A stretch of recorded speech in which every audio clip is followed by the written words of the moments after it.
ये कह कहकर हम दिल को बहला रहे हैं, वो अब चल चुके हैं। वो अब चल चुके हैं, वो अब आ रहे हैं। हार्वर्ड में एक बहुत बढ़िया स्टडी हुई है, बहुत इंपॉर्टेंट स्टडी हुई है, और उस स्टडी है, उसका टॉपिक क्या था मैं जरूर सदन को बताना चाहूंगा, और ये स्टडी हो चुकी है।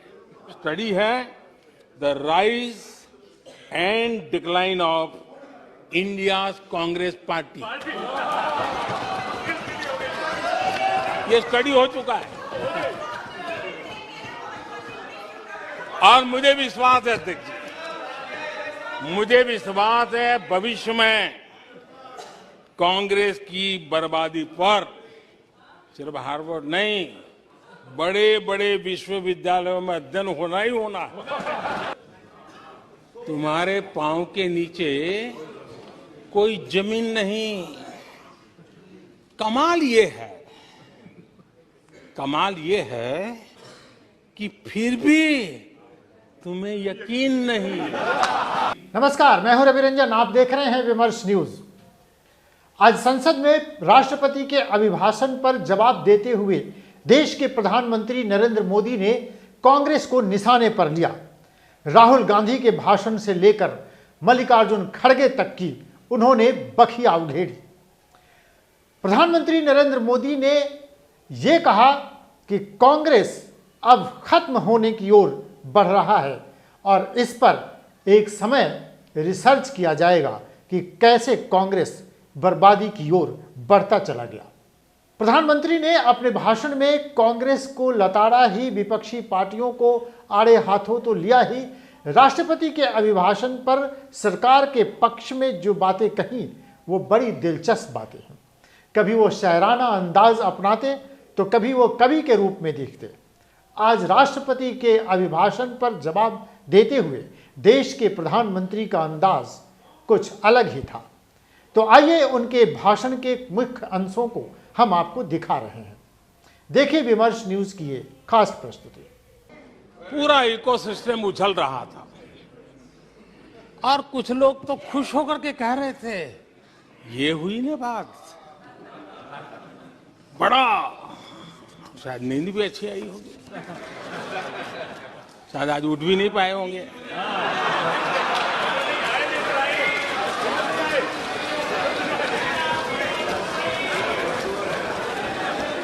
और ऐसे लोगों के लिए कहा गया है,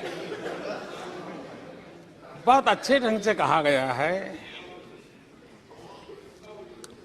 ये कह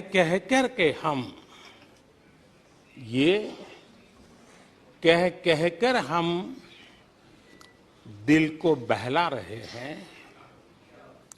ये कह के हम दिल को बहला रहे हैं। वो अब चल चुके हैं। वो अब चल चुके हैं, वो अब आ रहे हैं। माननीय अध्यक्ष जी, जब राष्ट्रपति जी का भाषण हो रहा था,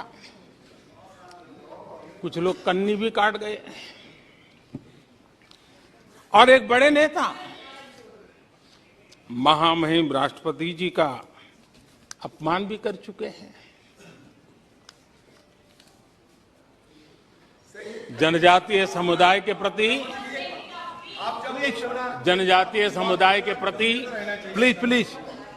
प्लीज नफरत भी दिखाई दी है, प्लीज। और हमारे जनजातीय समाज के प्रति उनकी सोच क्या है, इस प्रकार की बातें टीवी के सामने कही गई तो भीतर पड़ा हुआ जो नफरत का भाव था, जो सच, वो बाहर आके ही रह गया। बड़े बड़े घोटालों, सरकारी योजनाओं में भ्रष्टाचार की जिन समस्याओं से देश मुक्ति चाहता था, वह मुक्ति अब देश को मिल रही है। पॉलिसी पैरालिसिस की चर्चा से बाहर आकर आज देश और देश की पहचान तेज विकास और दूरगामी दृष्टि से लिए गए फैसलों के लिए हो रही है। ये पैराग्राफ जो मैं पढ़ रहा हूं, वो राष्ट्रपति जी के भाषण के पैराग्राफ को मैं कोट कर रहा हूं। और मुझे आशंका थी कि ऐसी बातों पर यहां जरूर इतराज करने वाले तो कुछ लोग निकलेंगे, वो विरोध करेंगे कि ऐसा कैसे बोल सकते हैं राष्ट्रपति। लेकिन मुझे खुशी है किसी ने विरोध नहीं किया, सबने स्वीकार किया, सबने स्वीकार किया। देश दुनिया की 5वीं बड़ी अर्थव्यवस्था बना।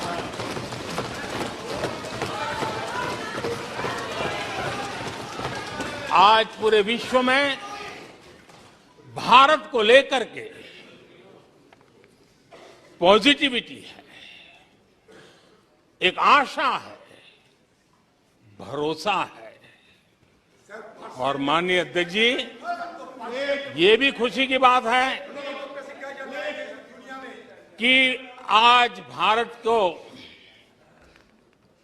विश्व के समृद्ध देश ऐसे G20 समूह की अध्यक्षता का अवसर भी मिला। ये देश के लिए गर्व की बात है। ये देश के लिए गर्व की बात है। 140 करोड़ देशवासियों के लिए गौरव की बात है। लेकिन मुझे लगता है, पहले मुझे नहीं लगता था, लेकिन अभी लग रहा है शायद इससे भी कुछ लोगों को दुख हो रहा है। आज स्थिरता है, पॉलिटिकल स्टेबिलिटी है, स्टेबल गवर्नमेंट भी है और डिसिसिव गवर्नमेंट है।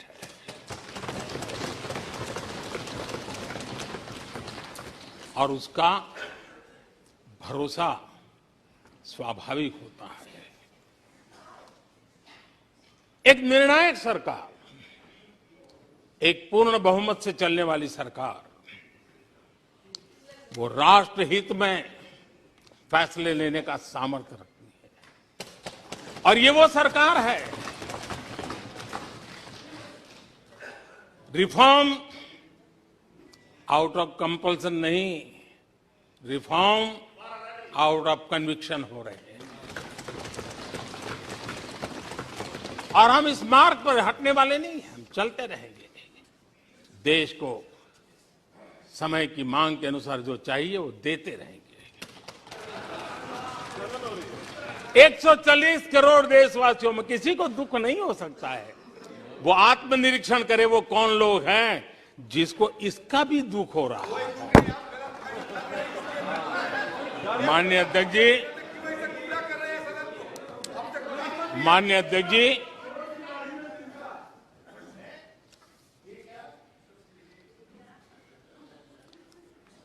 आज दुनिया की हर विश्वसनीय संस्था,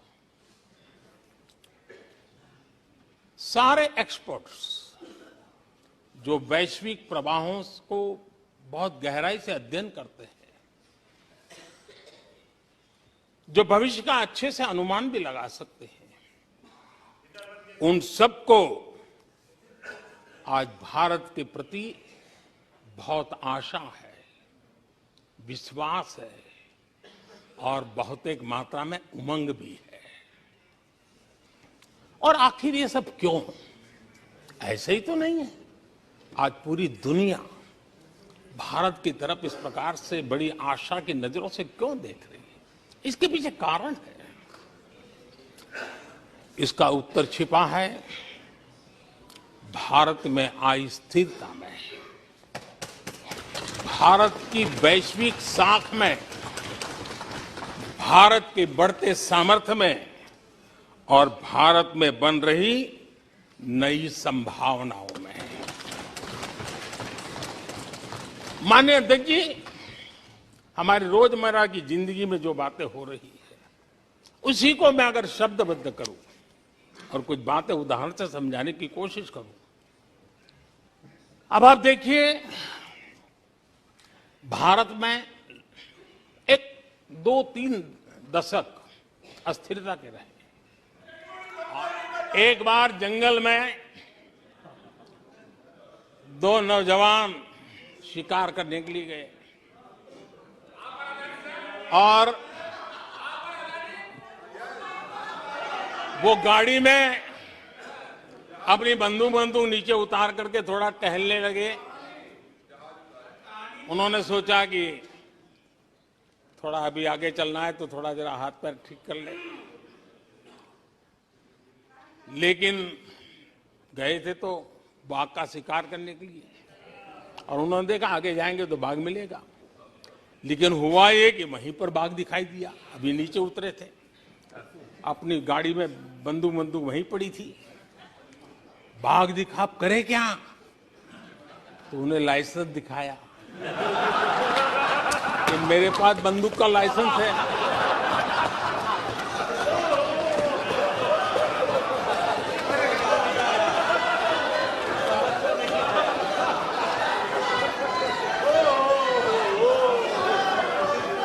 यहाँ कुछ लोगों को हार्वर्ड स्टडी का बड़ा क्रेज है। हार्वर्ड स्टडी है, बड़ा क्रेज है। कोरोना काल में ऐसा ही कहा गया था और कांग्रेस ने कहा था कि भारत की बर्बादी पर हार्वर्ड में केस स्टडी होगी, ऐसा कहा था।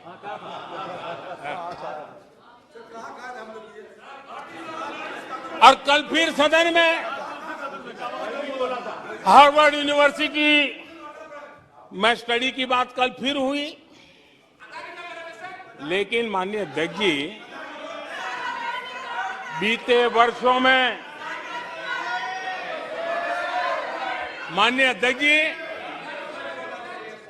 वर्षों में हार्वर्ड में एक बहुत बढ़िया स्टडी हुई है, बहुत इंपॉर्टेंट स्टडी हुई है। और उस स्टडी है, उसका टॉपिक क्या था मैं जरूर सदन को बताना चाहूंगा। और ये स्टडी हो चुकी है। स्टडी है the rise and decline of India's Congress party. ये स्टडी हो चुका है और मुझे विश्वास है अध्यक्ष जी, मुझे विश्वास है भविष्य में कांग्रेस की बर्बादी पर सिर्फ हार्वर्ड नहीं, बड़े बड़े विश्वविद्यालयों में अध्ययन होना ही होना है और डुबाने वाले लोगों पर भी होने वाला है। दुष्यंत कुमार ने बहुत बढ़िया बात कही और दुष्यंत कुमार ने जो कहा है बहुत फिट बैठता है। उन्होंने कहा है, तुम्हारे पांव के नीचे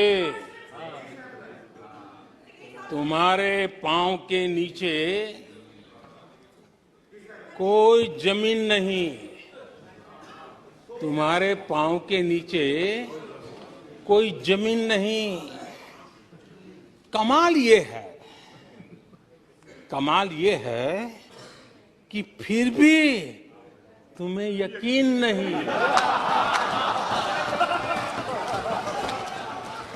मोदी पे ये भरोसा टीवी पर चमकते चेहरों से नहीं हुआ है, जीवन खपा दिया है, पल पल खपा दी है, देश के लोगों के लिए खपा दी है, देश के उज्जवल भविष्य के लिए खपा दी है।